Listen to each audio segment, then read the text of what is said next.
Alright, so imagine this. You shake your head and take back control from what felt almost like a dream.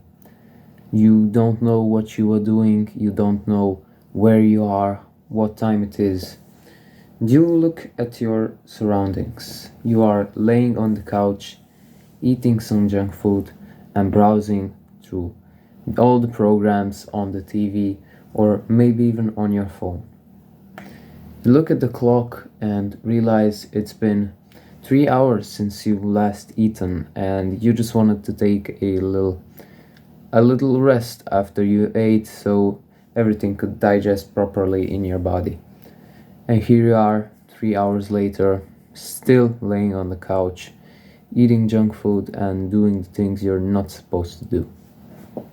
Well, most of you don't know this, but this is a result of being too comfortable in your surroundings, and so you're able to let go of everything, stop thinking, and just indulge in whatever you're doing, which is not good for if you want to have a healthy life, being that mental health or physical health.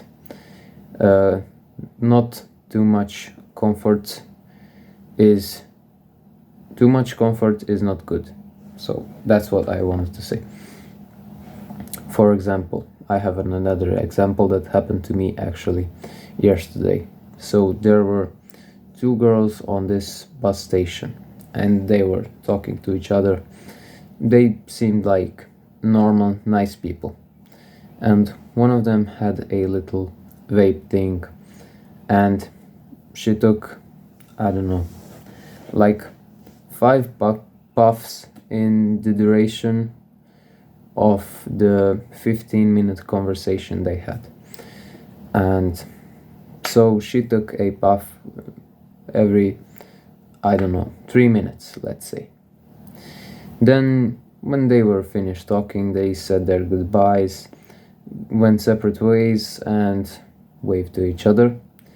And one of them came a little closer to even my bus station, and she took out her phone and put her vape closer to her mouth, started looking at the phone and browsing through some social media with her vape in her mouth. And so she got too comfortable looking at her social media on your phone, and she took more puffs in 5 minutes of browsing through the internet than in the entirety of that conversation. And that is just one example of the effects of being too comfortable in your surroundings, that you turn off your brain and do the things you were not supposed to do. Now, on the other hand, fear. There is three types of fear. One is fear of death, which is natural and in most cases good. I say in most cases because some people falsely relate it to like their fear of being uncomfortable, which I will talk a little later, and they tie it to their fear of being uncomfortable and label it as fear of death. For example, a person doesn't want to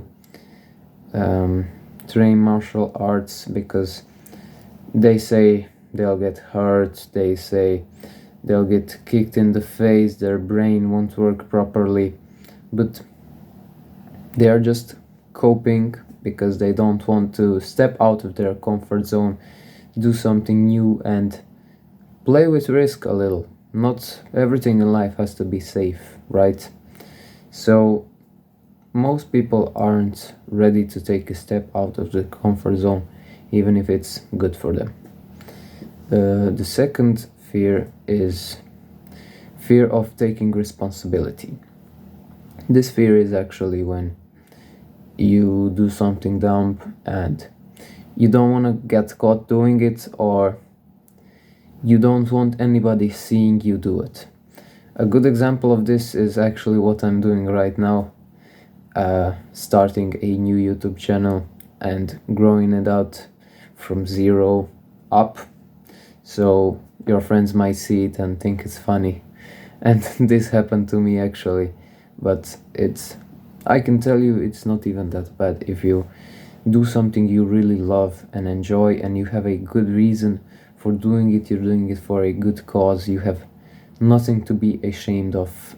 I mean, taking responsibility is a key thing in life, because you have to take responsibility to be a good man, a good woman.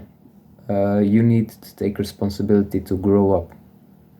So this is a good lesson, that everything you do, it's not your fault, but you did it. So take responsibility for everything you do, and the things you don't want to take responsibility for are most likely the things you don't actually want to do in a way that they're not good for anyone. And the third fear, the fear of discomfort.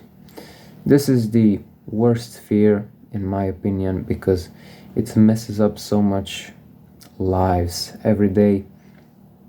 For example, you want to do, actually this is also a great example, you want to do YouTube and you're afraid that your friends might see it and you might get a little embarrassed for doing what you love and they'll laugh at you. But if you really think about it, they're not good friends then, right? They don't have to support you in everything, but the things you love and the things that are good for others, they should support you in. So maybe find new friends, or yeah, I mean, actually I think everybody should start a YouTube channel just to see what it looks like to be seen on the internet and get positive and negative reactions, which I got a lot of both, especially from my newest video, which kind of blew up. So I'm gonna link it here, yes, so you can watch it if you want and critique it, because that's really what makes me want to do more videos and helps me perfect my videos. This fear of discomfort can drive people crazy and not allow them to do many productive things, because they are not willing to step out of their comfort zone. They have this like bubble that they must be in at all times, and if they step a little bit out of it, no, don't go out please, because they are uncomfortable and not used to getting out of their comfort zone. So for example, today it's raining outside and I'm actually wearing the same thing I did to school today. So I took off my sweatshirt like this, and it was raining outside, but I didn't feel like wearing the sweatshirt, and I knew most people would think I'm a psychopath for not doing so and for walking out in the rain in a short sleeve t-shirt, but I did it anyway. Why? Because it's out of my comfort zone and I want to expand my comfort zone and keep expanding it. So I mean, this is a dumb little thing I did today, but it kind of proves how increasing your comfort zone will help you get more experiences in life that you wouldn't have if you didn't do it. So if you're wondering, nobody laughed at me. Some people looked at me weird, but that's not something to be concerned of, especially because there are all kinds of people that will make fun of you for doing the right things. So you just have to say to yourself, first ask yourself if you're doing the right thing, if somebody's laughing at you, and if you are, stick to it. You don't have to care about the other person's opinion, especially if it's a stranger on the street that sees you and laughs at you for, I don't know, doing a street workout because you're just starting out and you can't do many push-ups, so somebody is laughing at you. Keep it pushing and you'll get up there one day, you know. Just don't give up. Just like I'm doing this right now.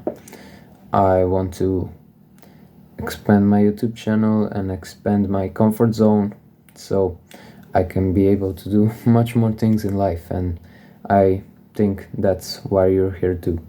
So that's really everything I have about the descriptions of these two things. So now let's get into how to balance fear and comfort.